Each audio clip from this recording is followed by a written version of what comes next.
I'm Scott Camp Schaefer, and I'm a clinical social worker here in Austin, Texas.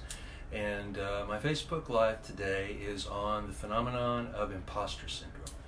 And imposter syndrome has been a concept that's been around for quite some time, although it's become more popularized recently, or a little more well-known recently, simply just because of the familiarity with the topic. And what it is about is it's a situation where someone experiences a degree of success, but they don't feel like they deserve it. They feel like they're a fake or a phony or a fraud. And unfortunately, this is something a lot of people suffer with in our culture today, and it can be related to feeling depressed and be interrelated with a host of other conditions. But it causes people who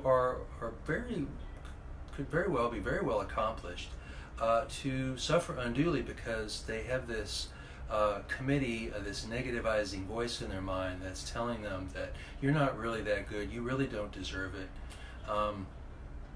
And this is something that afflicts both men and women, although originally it was thought of to be more particular to women because back in the day, in the 1970s, when this concept originated, they were just starting to come into their own as a gender in terms of being accomplished in the business world and overall success, although they've certainly had plenty of success up to that point. But a lot of people tend to still go around today thinking, maybe I'm not all I'm cracked up to be. And what this has to do with is there's nothing innately inferior about the person. Again, as I alluded to when I initially introduced the topic, it's more about this critical self-talk, or what some people call as the committee, that tends to pass judgment on them critically.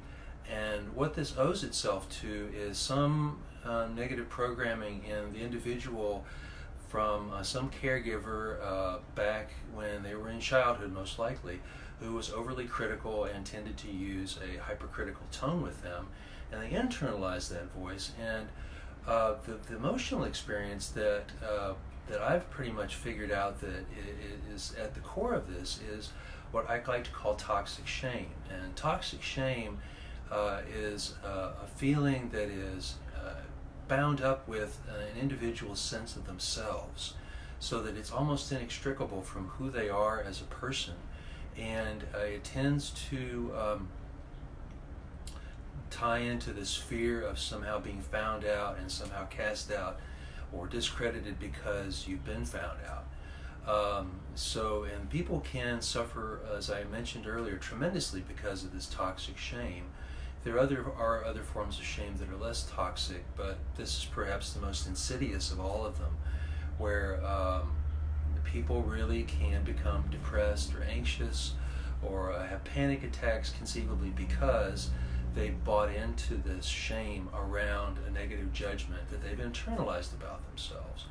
So one of the things I do in my clinical practice is I help people get out of toxic shame. And although I can't say I'm the foremost expert on imposter syndrome, I am very good at helping people come out of shame and process out the shame that they suffered with sometimes for decades.